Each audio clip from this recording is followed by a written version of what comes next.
Nessa edição do Agricultura BR, você vai conferir por aqui informações a respeito da produção de soja lá no Paraná, que de acordo com o Departamento de Economia Rural, deve chegar a mais de 20.800.000 toneladas na campanha 2021-2022. Houve um ligeiro recuo nesta semana no levantamento que foi apresentado há pouco.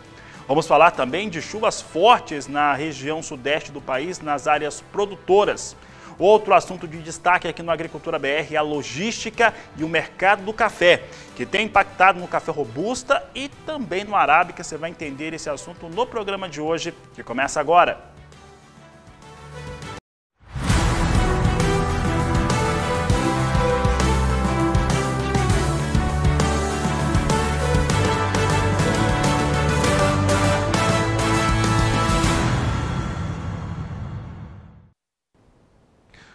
Olá, uma ótima tarde a todos. Começamos agora mais uma edição do Agricultura BR. Hoje é 28 de outubro, quinta-feira. Você acompanha a partir de agora pelas antenas parabólicas no sistema digital e analógico, também pela NET Claro TV, nos canais 190 e 690. Você está nos acompanhando lá no Paraguai, aqui no Brasil também, pela Neo TV, TV por assinatura, no portal SBA1.com e pelo Facebook do Canal do Boi, as dezenas de páginas que levam o nosso programa. Sejam todos bem-vindos. Começa o programa de hoje falando a respeito da produção de soja no estado do Paraná. Paraná atualizou os dados relacionados às suas estimativas de produção e, em resumo, para este final de outubro, o que tem se visto por lá, e já está em semeadura, plena semeadura o estado do Paraná, é que tem ali uma expectativa um pouco menor, 160.000 toneladas menor do que a expectativa anterior. Um outro fator importante é que a produtividade, ela também fica ligeiramente abaixo daquela que foi atingida na safra 2021. É o que você vai conferir comigo agora na tela, no gráfico você acompanha comigo aqui os dados. Volume chegando a 20.800.000 toneladas. O número anterior do DERAL, do Departamento de Economia Rural, da Secretaria de Agricultura do Estado do Paraná, era de 20.966.000 toneladas. Agora recua para 20.806.000 toneladas, 160.300 a menos. Apesar dessa redução, o volume ainda é 5% superior à safra passada, quando foi colhido 19.771 toneladas. A área ocupada com soja no Paraná é de 5.623.000 hectares, 1% acima daquilo que tinha no ano passado. Outro dado importante é a produtividade. Agora deve-se alcançar 61,66 sacas por hectare, ligeiramente abaixo das 61,9 que foram atingidas no ciclo anterior, de acordo com o Departamento de Economia Rural da Secretaria de Agricultura do Paraná.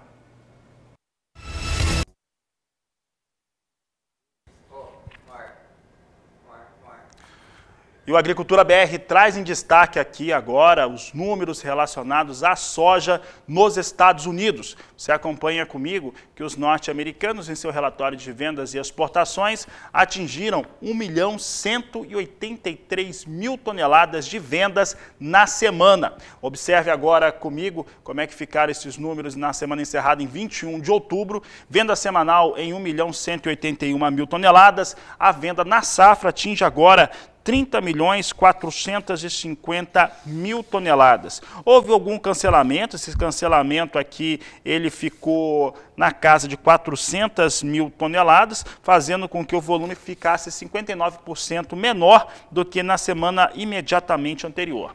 Quem mais comprou soja, mais uma vez, foi a China. A China fez aquisições junto aos norte-americanos nessa semana encerrada em 21 de outubro de 1.081.000 toneladas. Vamos dar uma olhada agora como é que vem se comportando o mercado da soja futuro lá em Chicago. Hoje, durante a maior parte do dia, vinha em alta, vinha também esperando notícias positivas, e agora vem com uma alta considerável, aqui quase 0,5% de alta, vem com 0,40% de elevação à posição de novembro, a $12,44 mais 2 o bushel. Janeiro, $12,54 mais 6 o bushel, alta de 0,40%. Março, $12,64 mais 2 o bushel, alta de 0,42%. E maio, $12,73 o bushel, com elevação de 0, 0,39%. São os negócios que nós destacamos agora com soja na Bolsa de Chicago. Vamos ver agora como é que vem a moeda norte-americana. Nós já temos um cenário novo na economia nacional, o Pulga já vai comentar sobre isso. E o dólar vem com alta e alta forte. 1,19% de alta para o dólar, agora R$ 5,62 mais um. A economia brasileira segue num momento bastante complicado em relação a alguns elementos que são essenciais para o equilíbrio da economia. E isso faz com que o dólar suba mesmo depois de um dia após ter subido de novo a taxa de juros. E é sobre esse assunto que eu converso agora com Walter Pulga Júnior, que nos fala sobre o dólar subindo mais de 1%, Pulga mais uma vez, hoje chegando a 5,62, tem nova taxa de juros. Quais são as informações aí do mercado financeiro? Boa tarde, seja bem-vindo. Boa tarde a você, boa tarde a todos. Não ocorre aquilo que se esperava, não, Fabiano. O fato é que nós temos aí a continuidade da alta no dólar. Dólar que agora há pouco já passava de R$ 5,63, neste momento está a 5,62, como você citou, uma alta de 1,18% aproximadamente, mas passou de 5,63 e pouco faltou para chegar a 5,64. Ou seja, a alta da taxa básica de juros, que a princípio deveria sinalizar, pelo menos estimular a entrada de dólares no país, não mostra esse movimento. Aliás, já há alguns meses, o Banco Central tenta, ao recuperar, ao aumentar a taxa básica de juros, atrair dólares para o país. Mas isso não ocorre não, e a perspectiva é o contrário. É de que nós tenhamos alguma entrada de dólar aqui, mas muita saída de dólar. Permanece ainda uma outra dúvida em relação ao dólar. Quando é que os nossos exportadores trarão para dentro do país os dólares que eles conseguiram com a venda de produtos que foram exportados. Ou seja, exportamos produtos, mas o exportador não internaliza, não traz para o país o dólar que acaba ficando lá fora. Lógico, tudo isso ocorre porque há muita preocupação em relação às contas do governo, o chamado arcabouço fiscal, ou seja, a estrutura dos gastos do governo federal. Bom, a taxa Selic subiu ontem para 7,75% ao ano e o Banco Central, através do seu Conselho de Política Monetária, já sinalizou que na próxima reunião, daqui a 45 dias, provavelmente teremos um aumento de mais 1,5 ponto percentual, o que levaria a nossa taxa básica de juros perto aí de 10%. A expectativa é de que isso de fato ocorra. Essa é a maneira com a qual o Conselho de Política Monetária do Banco Central tenta conter a alta acentuada de preços, ultrapassando aí a inflação prevista, que deveria ficar aí entre 3,5% e 4% ao ano, mas está estourando. Na verdade, na avaliação do Copom, há uma deterioração no balanço de riscos com o aumento das suas projeções. O ritmo atual de elevação de preço é grande, por isso sobe a taxa de juros para evitar aí a continuidade dos gastos. Atualmente, o horizonte que o Copom vê para a Selic inclui, com pesos iguais, 2022 e 2023, metas de inflação entre 3,5% e 3,25%. Mas o fato é que essas projeções já estão ficando para trás e a alta da taxa de juros é para evitar uma alta generalizada de preços. Agora, a consequência dessa alta da taxa básica de juros, Fabiano, já está sendo sinalizada pelo mercado. Veja, juros negociados na Bolsa, contratos futuros de juros, sinalizam queda apenas nos vencimentos mais curtos. Em vencimento mais longo, a situação é um pouco diferente. Olha, segundo a pesquisa Focus, e é com base na pesquisa Focus que o Copom trabalha olhando para o futuro, o fato é o seguinte: em 2021 nós terminaríamos o ano com 8,75% ao ano, em média. Em 2022 subiria para 9,75%, mas terminaria o ano em 9,5%. Por fim, encerraria 2023 com 7%. Isso é a taxa de juros.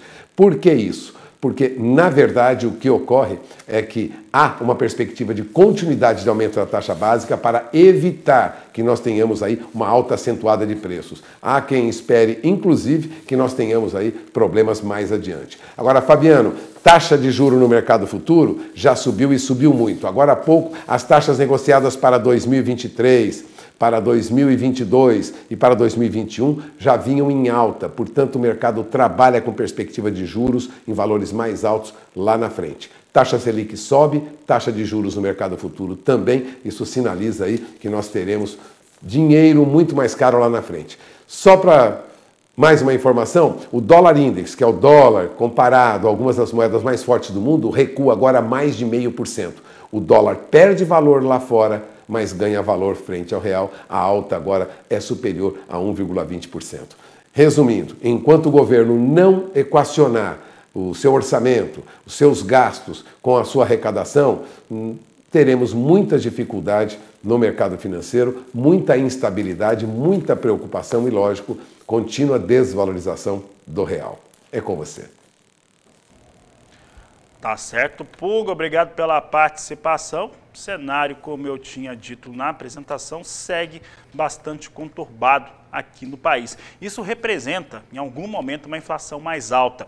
Esse é o problema, tá? Inflação mais alta, redução de consumo, menos emprego e por aí vai. Vou mostrar agora como é que vem soja sendo negociada nos portos. Nós temos aqui soja para entrega em novembro, com a referência dos portos de Santos e Paranaguá, R$ 174,00 a saca de 60 quilos, de acordo com a Grãos Corretora. A Agricultura BR vai para o intervalo comercial. Daqui a pouco nós vamos destacar como é que vão ficar as chuvas na região sudeste do Brasil. Ainda hoje eu converso com o Eduardo Carvalhais. E o Carvalhais vai falar a respeito do fator logístico sobre a produção e a exportação de café global. Café robusta tem disparado de preços, também o café arábica tem dado alguma sustentação. Nós vamos saber logo mais aqui no Agricultura BR. Aproveite para entrar em contato, você entra em contato através do 679-9173-3737. Eu volto já. A Agricultura BR traz em destaque agora a previsão do tempo. E olha, nas áreas de produção no sudeste do Brasil, a previsão é de chuvas. Quem fala a respeito deste assunto é Renata Ferreira. Boa tarde, Renata. Boa tarde, Fabiano. Boa tarde a todos que acompanham a Agricultura BR. Estamos nos aproximando do final de semana e nos últimos dias a chuva perdeu força no sul e norte do país e se intensificou na porção central, né? Mas vamos ver se essa tendência se mantém hoje. A previsão é de aumento da chuva entre Curitiba e na capital aí paulista, provocando altos volumes acumulados que podem vir a qualquer hora do dia acompanhados de trovoadas. E também, Fabiano, não se descarta a chance para a formação de pontos de alagamentos devido aos altos volumes esperados. E toda essa chuva, Fabiano, é reflexo da entrada de umidade que vem do oceano associada a pequenos cavados em média atmosfera. E atenção também, produtores do norte do país, alerta para chuva forte com temporais entre o sudoeste aí do Amazonas e Acre ao longo desta quinta-feira.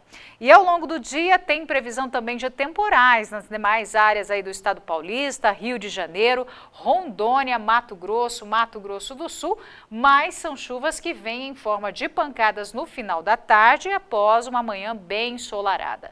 Já as áreas de tempo firme se concentram entre o norte de Minas, também Distrito Federal, leste de Goiás até o sul do Piauí e também no Rio Grande do Sul. Isso por conta da atuação de duas massas de ar seco que atuam nessas regiões. Chuvas rápidas nas capitais nordestinas. A tendência é de que o tempo siga seco com temperaturas altas no Rio Grande do Sul nos próximos dias e a chuva fica mais irregular ao longo da semana no Brasil Central. No entanto, Fabiano, esse cenário muda, viu? A chuva aumenta entre este domingo e a quinta-feira da semana que vem em São Paulo, Minas Gerais, também na Bahia, Tocantins, Goiás, Distrito Federal e Espírito Santo. Também volta a chover forte no estado do Paraná. O feriado deve ser chuvoso de norte a sul do país e a exceção fica entre os estados de Alagoas até o Ceará, onde o feriado será de sol e muito calor. É isso, Fabiano. Daqui a pouco eu volto durante a programação com mais detalhes da previsão do tempo. É com você. Obrigado, Renata. Uma boa tarde a você. Por aqui destacamos o mercado do milho, o mercado futuro. Hoje nós temos a maior parte das posições de curto prazo em alta. A exceção é do mais curto prazo, aqui a posição de novembro, vindo a R$ 87,70 a saca de 60 quilos, uma queda de 0,10%. Janeiro vem com R$ 87,85 a saca, uma alta de 0,34%. Março, R$ 87,95 por saca, alta de 0,32%. Maio, R$ 85,50 a saca, com alta de 0,45%. São os números para o milho no mercado futuro.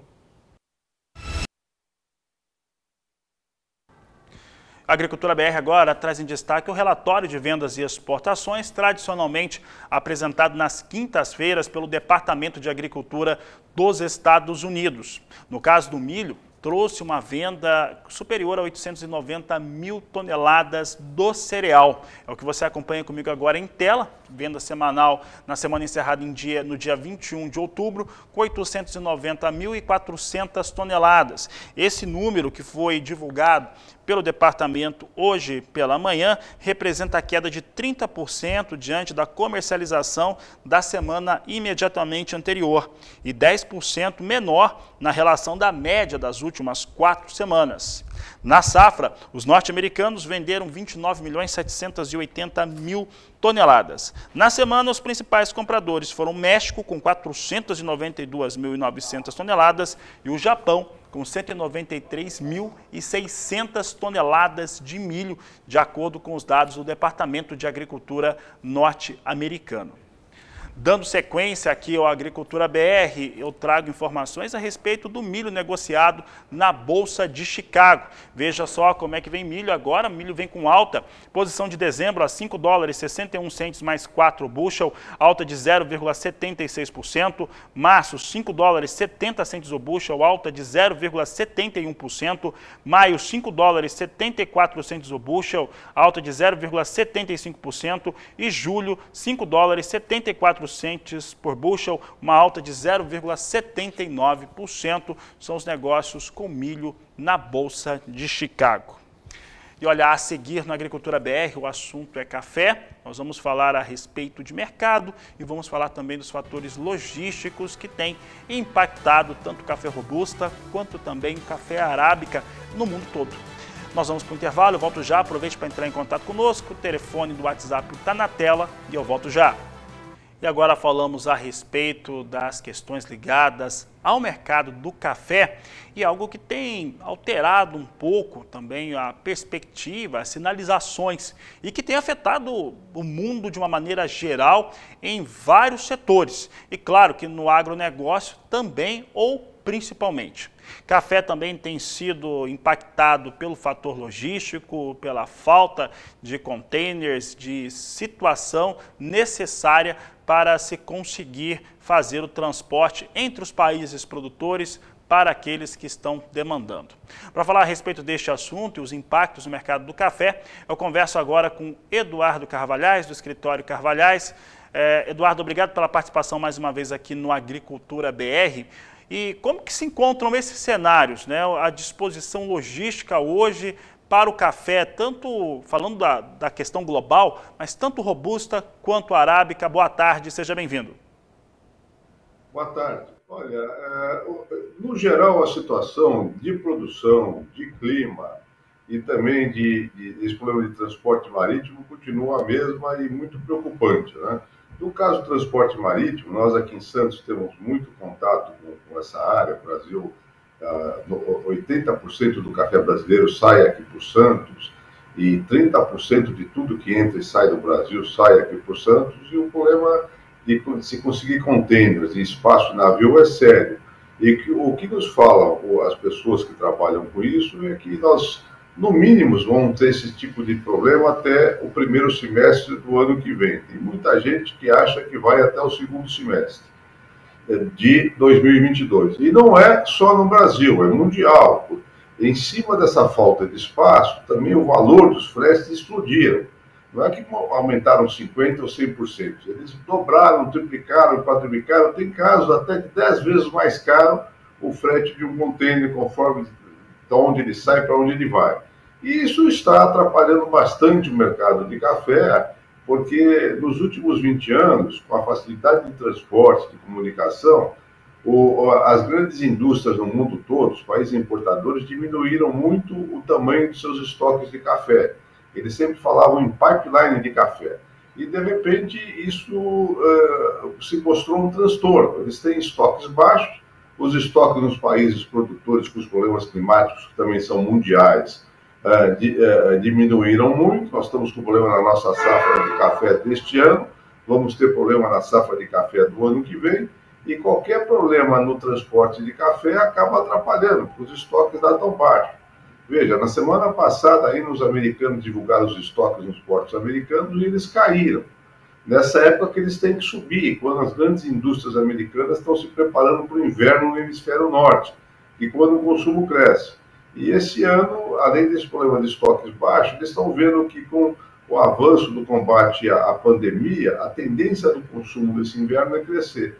Tudo isso é que tem feito essa confusão toda no mercado. O Vietnã, que é o maior produtor e exportador de Colinon, enfrenta também problemas lá internamente, com chuvas, problemas internos e também de transportes. Eles estão com muita dificuldade também com contêiner. Isso também, a China, para exportar os produtos dela para os Estados Unidos, está com problema, e com uma escalada nos preços de fretes enorme também. Então é um problema que vai continuar. Nós não vemos café no mundo sobrando, a tendência dos estoques dos países consumidores com a chegada do inverno é diminuir, então nós vamos continuar com esse mercado muito firme. Ao mesmo tempo, o produtor de café olha tudo isso que está acontecendo, mas vê também que os fertilizantes defensivos, combustíveis, energia elétrica subiram, e com essa inflação ele já vê que a colheita do ano que vem vai ser muito mais cara na parte de mão de obra. Tudo isso faz com que ele tome muito cuidado para vender café. Os preços sobem e descem em bolsa por causa de problemas pontuais, de liquidação de contratos, fundos mudando de posição, mas não tem nada a ver com os fundamentos do mercado de café, que são sólidos e vão continuar sólidos. Carvalhais, em relação hoje aos fatores que estão ligados à comercialização e o mercado do arábica especificamente, como é que estão sendo definidas essas situações e cenários que têm impactado aqui o cafeicultor brasileiro? É o que eu digo, de muito cuidado dos dois lados. Do lado comprador, que não esperava o que aconteceu, ou seja, de um problema de seca no Brasil, que começou no segundo semestre do ano passado e veio até o mês passado. Essas chuvas desse mês são muito boas, tem que se comemorar, mas não resolve. Elas começaram a estancar os problemas para o ano que vem. Mas o que já tinha de perda continua, elas não recuperam essas perdas, né? Ao mesmo tempo é isso, o produtor de café só vende o café para pagar os compromissos mais perto, porque ele olha, não sabe como é que vai evoluir também o preço dos fertilizantes, dos defensivos, custo de mão de obra, combustível, energia elétrica. Portanto, isso tudo, com todas essas dúvidas, ele vendo que tem um produto valorizado na mão, ele tende a só vender quando tem um compromisso para cumprir. Isso dificulta o mercado. Os compradores querem comprar café, os preços mais do que dobraram, e os fretes explodiram, apesar que quem paga esses fretes são os importadores, nós vendemos café FOB, né? Mas é um quadro que nós nunca vivemos.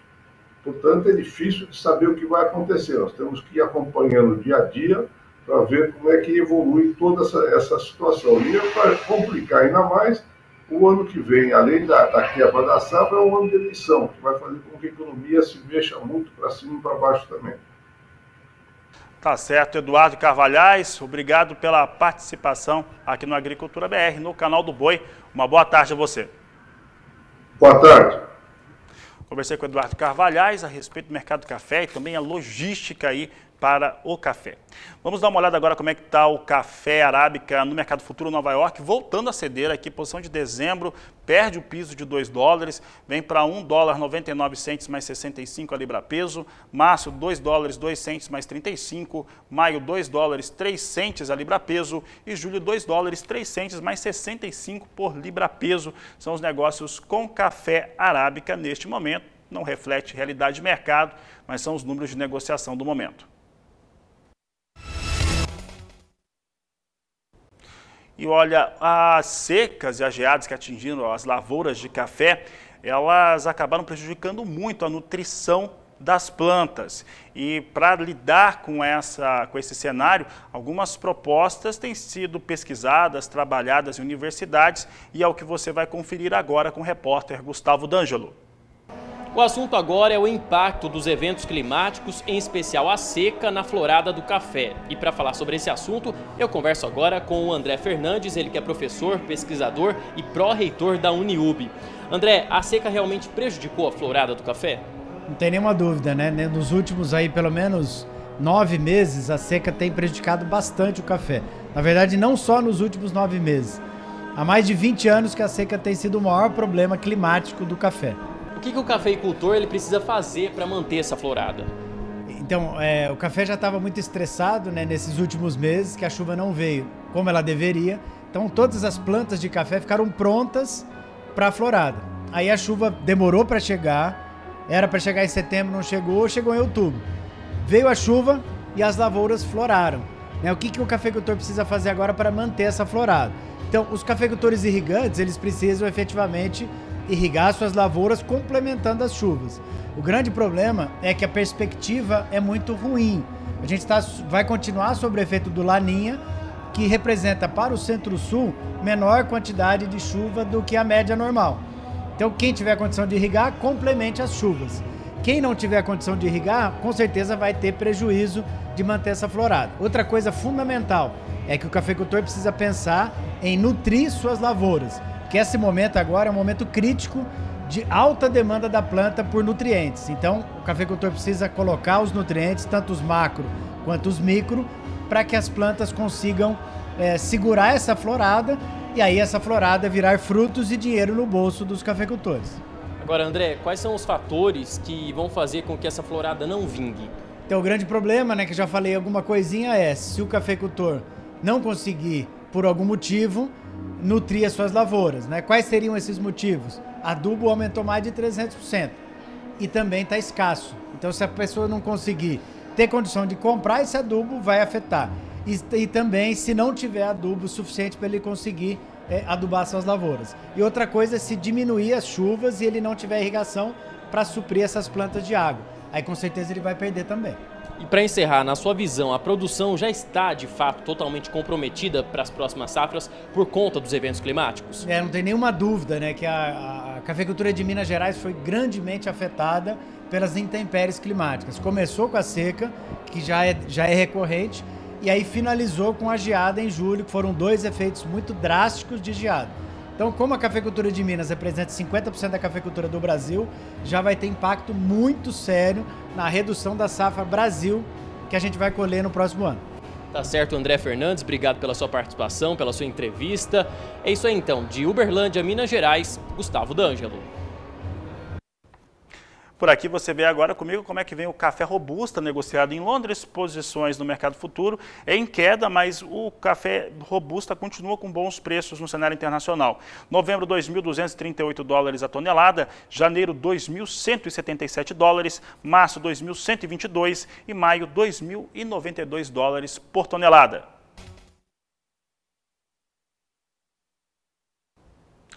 E os pesquisadores da Embrapa alertam, indicam que se tenha rotação de culturas. Isso garante melhor produtividade e um desempenho melhor no campo. É o que nós vamos conferir agora na reportagem de Mauro Andrade.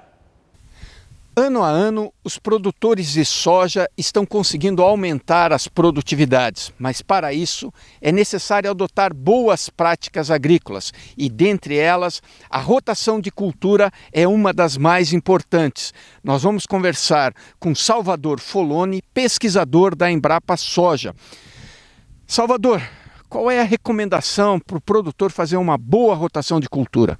Olha, uma boa rotação de culturas, ela precisa ser planejada em razão dos sistemas de produção regionais, que por sua vez, eles são organizados em razão do ambiente de produção. Por exemplo, se eu estou mais ao sul do Brasil, numa região subtropical, especificamente falando aqui do estado do Paraná, se eu estou na região centro-sul do Paraná, que eu tenho um inverno chuvoso, tá? E temperaturas menores, risco de geada, aí os agricultores têm como opções os cereais de inverno. Se eu venho mais ao norte do Paraná, ou regiões mais quentes e mais secas, eu tenho o milho segunda safra, eu tenho as culturas de cobertura, como por exemplo as braquiárias, e aí, nesse contexto de ambiente de produção, eu organizo o meu sistema de rotação de culturas. E o que vem a ser esse sistema de rotação de culturas? Ele tem por objetivo trazer ganhos agronômicos indiretos. Enumera-se como ganhos indiretos da rotação de cultura a redução de pragas e doenças, diminuição de plantas invasoras e melhora significativa nas condições físico-químicas do solo. A rotação de cultura reduz a compactação, favorecendo a ciclagem dos nutrientes. E as vantagens não param por aí. Eu considero vários fatores. A conservação do solo e da água, eu considero o manejo fitossanitário de pragas, doenças e plantas daninhas, eu considero a ciclagem de nutrientes, né? Eu considero a qualidade física do solo e são ganhos agronômicos indiretos que vão reverter em lucro para o agricultor, além do fluxo de caixa, né, da rentabilidade da comercialização dos grãos. Ok, Salvador, dá para ver que o assunto vai longe, né? Agradeço por essas informações. Então é isso. Veja aí como o Salvador bem pontuou as vantagens que o produtor tem de fazer a diversificação na sua propriedade. De Londrina, no Paraná, Mauro Andrade. E com essa reportagem encerramos essa edição do Agricultura BR. Voltamos logo mais às 16 horas na terceira edição. A todos uma ótima tarde e até lá!